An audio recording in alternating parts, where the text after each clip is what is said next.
Chapitre 189, Châtiment divin. Ramin Solosmuel a demandé.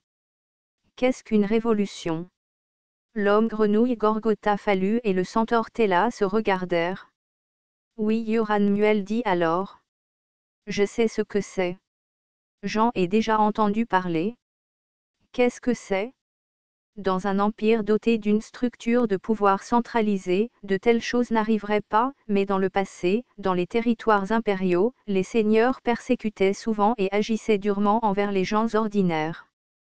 Ils imposeraient de lourdes taxes ou du travail forcé pendant la saison agricole. Je suis au courant. D'après ce que je sais, c'était courant même maintenant ici sur le continent occidental. Oui. Puis, lorsque les gens ordinaires n'en pouvaient plus, ils se révoltaient, faisaient irruption dans le château du Seigneur et pendaient le Seigneur et sa famille. C'est ça une révolution. Ramin regarda Yoran, perplexe. N'est-ce pas juste une rébellion? Oh! De telles choses se produisaient également fréquemment à Blackscale. Les tribus qui formaient de petites communautés se rebellaient souvent pour l'indépendance. Ou parfois, quelqu'une voudrait devenir roi et tenter d'évincer l'actuel. Je me souviens du cas célèbre de l'asbestos de l'Empire, lorsque le prince troll Ridin Beer osait tua son père Delmardin. Oh, je le sais aussi. Ce fut une rébellion réussie. Ramin a demandé. Alors, en quoi les rébellions et les révolutions sont-elles différentes? Yoran cligna des yeux pendant un moment. Eh bien, je n'en suis pas vraiment sûr. Téla sourit et dit. Il n'y a rien de mal à considérer cela comme un simple complot de rébellion. En réalité, cela pourrait se passer comme ça. Pour Ramin, il semblait qu'il devait y avoir une nette différence entre les deux, mais ce n'était pas sa préoccupation, elle sentait que les choses deviendraient fastidieuses si elle le savait de toute façon. Ramin a demandé. Mais, je suis désolé, mais faire semblant d'être l'esclave d'un noble fait-il partie de ce genre de choses? Oui. Livani Dorandot n'est pas n'importe quel noble. C'est un enquêteur sur les hérésies, un de nos plus grands ennemis. Par conséquent, il y a de nombreux personnages importants à considérer autour de Livani, et la façon la plus simple d'aborder ces personnages est de se faire passer pour quelqu'une qu'ils ne soupçonneraient pas. Cela doit représenter beaucoup de travail. C'est un métier que j'ai choisi de faire volontairement. Volontiers. Vous n'avez pas d'idées étranges, n'est-ce pas? Ramin agita la main. Bon, de toute façon. Cette révolution n'a rien à voir avec nous, non? Cette fois, Gorgotha répondit. Pas complètement. Ce plan est en préparation depuis très longtemps, il pourrait donc impliquer non seulement l'Empire, mais aussi le royaume de l'Union, et peut-être même tous ceux qui n'y sont pas directement associés. Non, est-ce lié à notre travail? Téla tendit un sac à Gorgotha et dit. J'ai entendu dire que vous veniez et j'ai vérifié les horaires du train. Ce n'est peut-être pas le trajet le plus confortable, mais vous devriez pouvoir vous déplacer directement vers l'intérieur des terres. Gorgotha a dit. Dans ce cas, nous entrerons dans la région où se trouvait l'ancien royaume Garan. Et nous descendions à la gare pas très loin de la vallée de Rubeil, où Ramin disait avoir vu Wei-Kiang pour la dernière fois. Eh bien, je n'en suis pas si sûr. Cela fait tellement longtemps que même si Wei-Kiang était en vie, je ne pense pas qu'elle serait restée au même endroit. Qu'y a-t-il près de la vallée de Rubeil maintenant? Gorgotha ne connaissait pas la réponse, alors ils se tournèrent vers Téla. Téla dit. Si ma mémoire est bonne, il y a un grand camp de travail pour esclaves. Un camp de travail pour esclaves. Il n'y a pas lieu de s'inquiéter. Ils sont assez courants dans le royaume de l'Union. Ils s'occupent à la fois de l'exploitation forestière et de l'exploitation minière, mais je ne suis pas sûr de leur ampleur exacte. N'y a-t-il pas d'agents des services de renseignement là-bas? Ce serait formidable si nous pouvions avoir des agents partout, mais la sécurité est la priorité et les talents appropriés ne sont pas toujours disponibles. Puis le bref briefing de Téla commença. Et il n'y a pas lieu de s'inquiéter outre mesure. Comment ça se fait? Vous n'avez probablement pas eu accès à l'information lorsque vous veniez ici depuis le Thunderstride, mais il y a des nouvelles surprenantes. Je n'attends pas grand-chose. Une prophétie a été révélée concernant le nom de Romin. En regardant la surprise sur le visage de Romin, ainsi que sur celui de Gorgotha et Yoran, Tel a dit. La prophétie déclare que Romin retrouvera Wei-Kiang. Selon l'histoire du Panthéon, les prophéties de Night Sky ne se sont jamais trompées. Si Night Sky le disait, cela arriverait forcément. Cependant, cette prophétie était quelque peu décevante pour ce qu'elle était. Romin dit alors avec déception. Est-ce que c'est ça? Eh bien, en fait, il y a plus. Mais je ne comprends pas très bien rien qu'en regardant cette prophétie. Qu'est-ce que c'est? Il est dit que Wei-Kiang vous pardonnera. Avez-vous une idée de ce que cela pourrait signifier? Ou bien, comme la plupart des prophéties, elle utilise une sorte de métaphore ou de symbolisme. Romin haussa les épaules. Je ne suis pas sûr. Astérisque astérisque astérisque il y a 100 ans, dans la vallée du Rubeil, Wei-Kiang disait. Je n'aurais pas dû te laisser vivre à l'époque. Romin secoua la tête. C'est exact. Tu aurais dû me tuer alors. Peut-être qu'il n'est pas trop tard, même maintenant. Et c'est. Mais Wei-Kiang ne pouvait pas bouger d'un pouce. C'était un accident qui pouvait arriver à n'importe qui. Les deux vampires marchaient le long d'un étroit sentier de montagne, essayant d'éviter les gens comme toujours, et comme c'est le cas avec des sentiers si rarement utilisés, il y avait toujours la possibilité qu'ils s'effondrent. Cependant, Kiang tomba dans la vallée en contrebas. Son état n'était pas bon. Ses deux bois étaient cassés, sa hanche et une de ses jambes étaient tordues et une épaule était complètement luxée.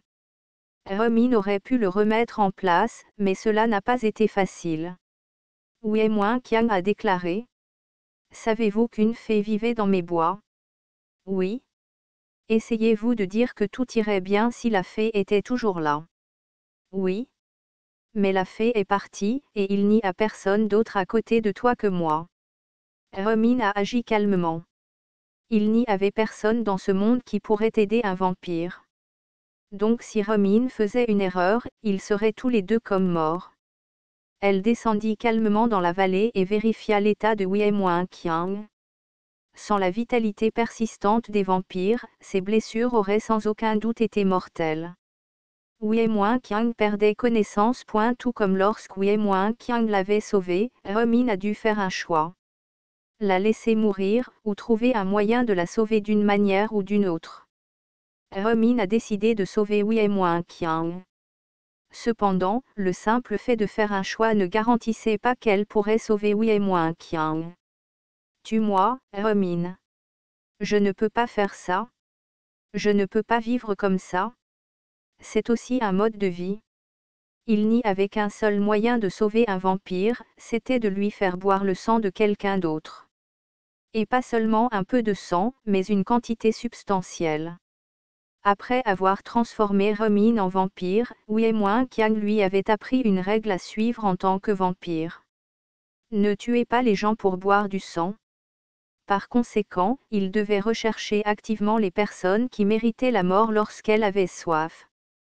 C'était une règle difficile, mais Romin l'avait respectée jusqu'à présent. Cependant, Romin savait qu'elle devait la briser pour sauver Wei-Kiang. La vallée de Rubeil ne voyait pas beaucoup de visiteurs. Seuls quelques marchands traversaient la vallée avec leurs ballots de marchandises sur le dos. Cependant, Romin a passé plus d'un mois à faire des allers-retours à travers la vallée, faisant boire du sang à Wei-Kiang. Lorsque Wei-Kiang a finalement pu bouger son corps, elle a résisté ou a tenté de s'échapper, alors Romin l'a ligotée. Au moment où Wei-Kiang était presque entièrement rétabli, dit-elle. Quand je pourrai me relever, je te tuerai. Ensuite, je me suiciderai aussi. Romin secoua la tête. Elle espérait que Wei-Kiang la comprendrait, mais Wei-Kiang ne parvenait pas à la comprendre. De temps en temps, elle se souvenait des paroles de Wei-Kiang après s'être enfuie d'elle. Tu es mon péché. C'est une punition divine. Romin n'était pas d'accord? Non, ce n'est pas. Vous avez dit que vous n'aviez pas vu le dieu insecte depuis votre arrivée sur ce continent. Ce n'est pas parce qu'on ne les voit pas qu'ils n'existent pas. Si Dieu vous détestait vraiment, il ne vous aurait pas laissé vous échapper. Ou peut-être qu'ils savaient que fuir serait la chose la plus douloureuse pour moi. Romin secoua la tête. En direct. Vivez dans l'agonie et prouvez-moi que Dieu nous regarde toujours. Astérisque astérisque astérisque. Romin. Romin ouvrit les yeux. Le train tremblait. Il y avait une légère odeur d'eau de poisson, mais ce n'était pas trop désagréable. Romin avait vécu trop longtemps et avait rencontré trop d'hommes grenouilles pour trouver cela désagréable. Oui. L'ambiance à l'intérieur du train ne semble pas bonne. C'est Gorgotha qui a dit ça. Romin réalisa tardivement où elle se trouvait. Elle se trouvait dans un train transcontinental qui circulait entre le nord et le sud, en direction de la vallée de Rubeil. Le compartiment de première classe que Gorgotha avait réservé en leur nom était livré avec des lits et même des repas. Cependant, il y avait toujours une distinction claire entre la classe full taled et moins et la classe tailleuless moins, ce qui a mis Romin en colère, mais c'était bien mieux que de dormir dans l'écurie. De plus, étant confinée dans un compartiment-lit, elle n'avait plus à se comporter ridiculement en tant qu'esclave. Même si le voyage en train avait duré plus de 10 jours, il n'était pas particulièrement ennuyeux, grâce aux différents paysages le long chemin de fer relié. Bien sûr, ce n'était plus aussi bien maintenant à cause de la guerre, mais au moins ce n'était pas aussi désolé que l'époque où Romin se souvenait de la guerre d'unification. Était-ce un rêve parce que nous nous rapprochons de la vallée? Tête pour se réveiller. Puis Gorgotha dit. Il y a eu du brouhaha depuis le dernier arrêt, je vais donc sortir voir ce qui se passe. S'il vous plaît, attendez ici avec Yoran. Bien sûr, je vais le faire. Romin hocha la tête. Après que Gorgotha se soit dirigé vers l'avant du train, Romin a écouté attentivement les bruits à l'intérieur du train.